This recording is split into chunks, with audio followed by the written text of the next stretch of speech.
Good morning. तो आज हम करेंगे दाब। इससे पहले वाले वीडियो हमने किया था बल। दाब क्या है? किसी वस्तु पर एकांक क्षेत्रफल पर लगने वाला बल दाब कहलाता है। ठीक है, यानी एकांक क्षेत्रफल पर लगने वाला बल दाब कहलाता है। जैसे हम इस कील की बात करें, यदि इस कील के हम दोनों सिरे देखते हैं तो एक सिरा नुकीला है और एक सिरा चौड़ा है। यदि मैं चौड़े वाले सिरे को किसी आधार पर रखूं और नुकीले सिरे पर चोट करूं तो वो आधार में नहीं जाएगी। लेकिन वही इसको उल्टा कर दूं, नुकीला सिरा किसी आधार की ओर करूं, मैं चौड़े सिरे पर चोट करूं तो चौड़े सिरे पर चोट करने से कि आधार में चली जाए। इसका मतलब जिस वस्तु का क्षेत्रफल जितना कम होगा उस पे दाब उतना ही ज़्यादा लगेगा, और यही कील के साथ होता है। इसीलिए चाकू आकी से तीखे बनाए जाते हैं, कैंची की धार तीखी बनाई जाती है, ताकि क्षेत्रफल कम होने से उनके द्वारा काटना आसान होता है। लेकिन यही काम अपन विपरीत स्थिति से करना चाहें, जैसे उल्टे चाकू से काटना चाहें जिधर धार नहीं है, तो हमारे लिए उन फलों को या सब्जियों को काटना मुश्किल होगा। इसी प्रकार हमें छोटा सा ये फॉर्म का एग्जाम्पल ले सकते हैं कि जैसे हम बड़े क्षेत्रफल से इसको दबाएं, इस प्रकार पेन से दबाएं तो ये स्थिति ये है। लेकिन वहीं यदि इसको ऐसे दबाएं तो क्षेत्रफल कम है तो इस पर दाब अधिक लगेगा और इसका दबाव भी ज़्यादा पड़ेगा। इसका मतलब क्षेत्रफल कम होगा तो दाब अधिक लगेगा। तो हमारे दैनिक जीवन में चाकू है, उसकी धार बनाई जाती है, कील नुकीली बनाई जाती है, सुई नुकीली बनाई जाती है। इनका काम यही है कि ये नुकीली होने से या क्षेत्रफल कम होने से दाब अधिक लगत महसूस करेंगी और दाब अधिक लगने से वो प्रवेश कर जाएंगे, काम आसानी से हो जाएगा। लेकिन ज़िंदगी में या अपने रोज़मर्रा के काम के अंदर हम देखें तो खाली दाब को कम करना ही हमारे लिए उपयोगी नहीं है। कई ऐसी परिस्थितियाँ जहाँ दाब हमें ज़्यादा भी करना पड़ता है। तो दाब कहीं ज़्यादा करना पड़ता है और कहीं दाब कम करना पड़ता है। तो हम दाब कम करने की स्थिति लें तो हम देखते हैं कि कुल्ली है वो अपने सर पे एक कपड़ा बांधता है। कपड़ा बांधने से उसके सर का क्षेत्रफल बढ़ जाता है। जब सतह क्षेत्रफल बढ़ जाता है तो जो वो सामान रखता है, तो सतह क्षेत्रफल बढ़ने के कारण उस पर दाब कम महसूस होता है और उसके लिए बोझ ले जाना आसान हो जाता है।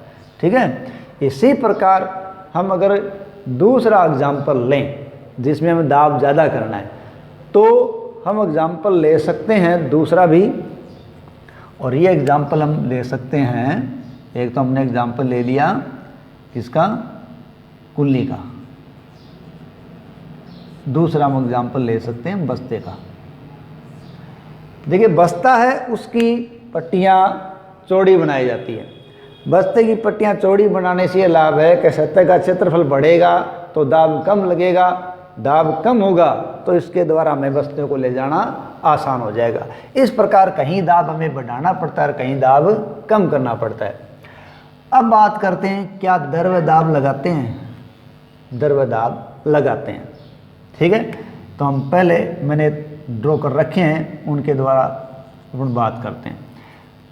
द्रव्य दाब लगाते हैं। देखिए एक हम लंबी कांच की नली लेते हैं और इसके नीचे एक रबड़ की शीट बांध देते हैं। जब हम इसमें पानी डालते हैं तो रबड़ की शीट फूल जाती है।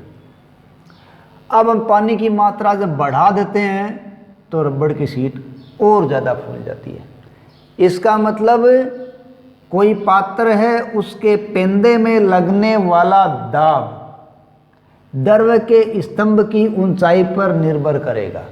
द्रव्य का स्तंभ जितना ऊंचा होगा दाब उतना ही अधिक लगेगा। और इसीलिए पानी की टंकियां ऊंचाई पर बनाते हैं कि द्रव्य का स्तंभ जितना ऊंचा होगा दाब उतना ही अधिक लगेगा। ऊंचाई पर टंकियां होने से दाब ज़्यादा लगेगा और आसानी से वो पाइपों से होता हुआ ऊंचे घरों तक पानी पहुंच जाएगा। तो दाब द्रव्य के स्तंभ की ऊंचाई पर निर्भर करेगा और द्रव्य दाब लगाएगा। दूसरा, क्या द्रव्य पात्र की दीवारों पर दाब लगाता है? बिल्कुल लगाता है। हम ये क्रियाकलाप देख सकते हैं। हम एक प्लास्टिक बोतल लें और उस बोतल पे नीचे वाले हिस्से पर आधार से थोड़ा ऊपर हम एक कांच की नली लें, उसको गर्म करके इस बोतल के अंदर प्रवेश करा दें और उस कांच की नली के दूसरे सिरे पर एक गुब्बारा बांध दें या रबड़ सीट बांध दें। अब इस बोतल के अंदर अपन पानी डालें तो हम देखते हैं कि पानी डालने से गुब्बारा फूलेगा या रबड़ सीट फैलेगी। और ज़्यादा पानी डाला जाएगा तो थोड़ी ये और ज़्यादा फैल जाएगी। इसका मतलब द्रव है वो पात्र की दीवारों पर भी दाब लगाता है। ठीक है। तीसरी बात हमसे पूछ जाए, क्या द्रव पात्र की दीवारों पर समान गहराई पर चारों दिशाओं में समान दाब लगाता है? हाँ, द्रव पात्र की गहराई पर समान दिशाओं में समान रूप से दाब लगाता है।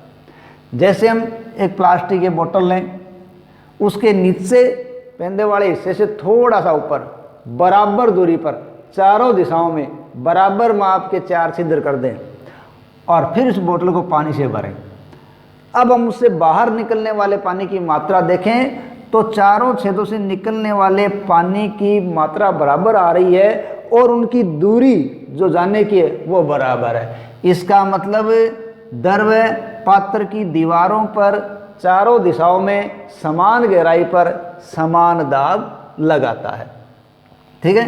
इस प्रकार द्रव दाब लगाएगा, समान दाब गहराई पर लगाएगा और दीवारों पर लगाएगा।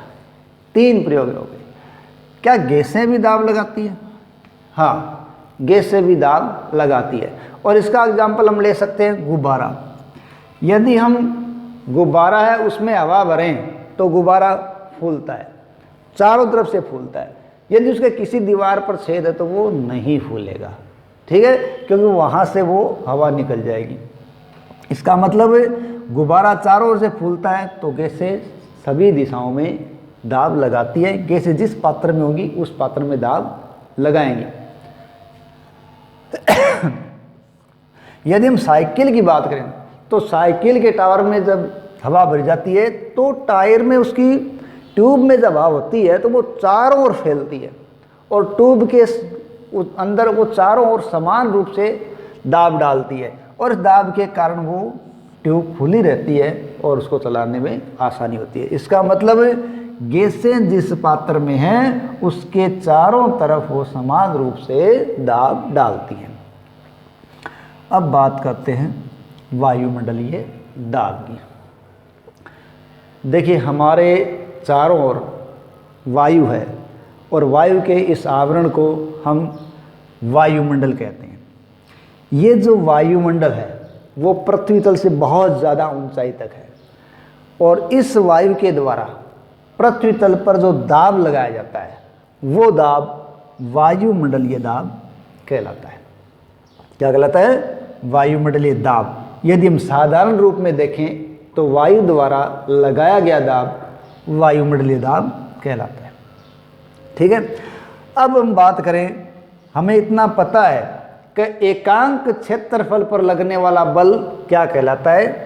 दाब कहलाता है। एकांक क्षेत्रफल पर लगने वाला बल दाब कहलाता है।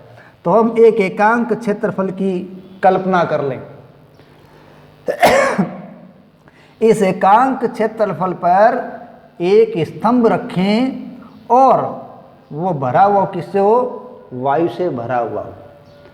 तो अब वायु से भरे हुए इस पात्र या स्तंभ पर लगाया गया दाब है वो वायुमंडलीय दाब के बराबर है, या जो इकाई क्षेत्रफल के वायु स्तंभ पर, ये स्तंभ वायु से भरा हुआ है, तो इकाई क्षेत्रफल के वायु स्तंभ पर लगने वाला गुरुत्व बल वायुमंडलीय दाब के बराबर है। क्यों? क्योंकि पृथ्वी प्रत्येक वस्तु पर गुरुत्व बल लगाती है, तो वो गुरुत्व बल वायुमंडलीय दाब के बराबर है।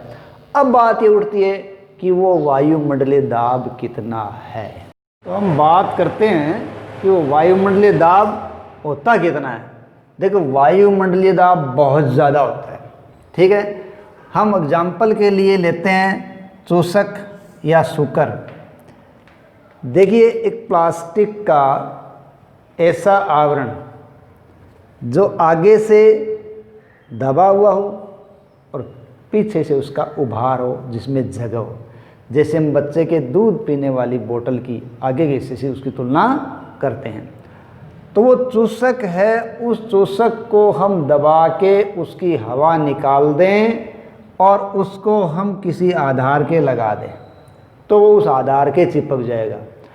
हमें उस आधार से उसको हटाना है तो हमें हटाने के लिए उस पर बल लगाना पड़ेगा और वो चूसक तब ही हटेगा जब हमारे द्वारा लगाया गया बल है वो उस पर लगने वाले वायुमंडलीय दाब से ज़्यादा हो।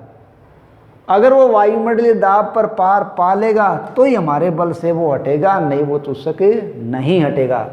यदि हम उस चूसक और जिस सतह पर हम चिपका रहे हैं, चूसक और सतह पर चिपका रहे हैं, उनके बीच की सारी हवा निकाल दें तो हम उस चूसक को अलग नहीं कर पाएंगे।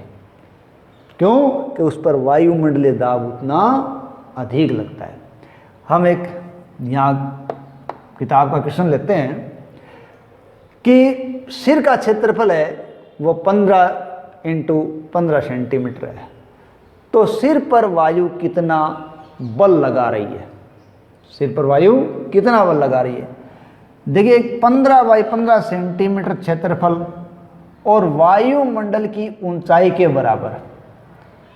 अपने सर को ही मान लेते हैं जिसका क्षेत्रफल 15 × 15 है और उस पर वायुमंडल की ऊंचाई के बराबर, जितनी ऊंचाई तक वायु है उतनी ऊंचाई के बराबर एक स्तंभ मान ले। उतनी ऊंचाई के स्तंभ में वायु के कारण लगने वाला बल, वायु बल लगाती है, तो उस वायु के कारण लगने वाला बल जो कि लगभग कितना है? वायु के कारण लगने वाला बल 225 किलोग्राम द्रव्यमान के, 225 किलोग्राम द्रव्यमान के, द्रव्यमान अपने एक भार से संकेत ले सकते हैं लेकिन वैल्यू अलग ही है। तो 225 किलोग्राम द्रव्यमान के किसी पिंड पर, इतने भारी पिंड पर लगने वाले गुरुत्व बल के बराबर होता है। यानी इतना ज़्यादा होता है जिसकी हम कल्पना करें तो देखिए इतनी कल्पना होती है। 225 किलोग्राम द्रव्यमान के किसी पिंड पर लगने वाले गुरुत्व बल के बराबर होता है। तो वायुमंडलीय दाब जब इतना अधिक होता है तो इतने गुरुत्व बल के नीचे हम दबते क्यों नहीं, हम क्यों नहीं दब जाते? इसका कारण क्या है कि हमारे शरीर की नसों में खून का बहाव है और हमारे उस खून की या नसों का हमारा शरीर के आंतरिक रूप से जो दाब लगता है वो दाब और बाहरी वायुमंडलीय दाब एक दूसरे से संतुलित हो जाते हैं जिसके कारण हम नहीं दबते। तो इस पाठ के अंदर हमने बल और दाब के बारे में अध्ययन किया है। आशा है आपको वीडियो पसंद आया होगा। धन्यवाद।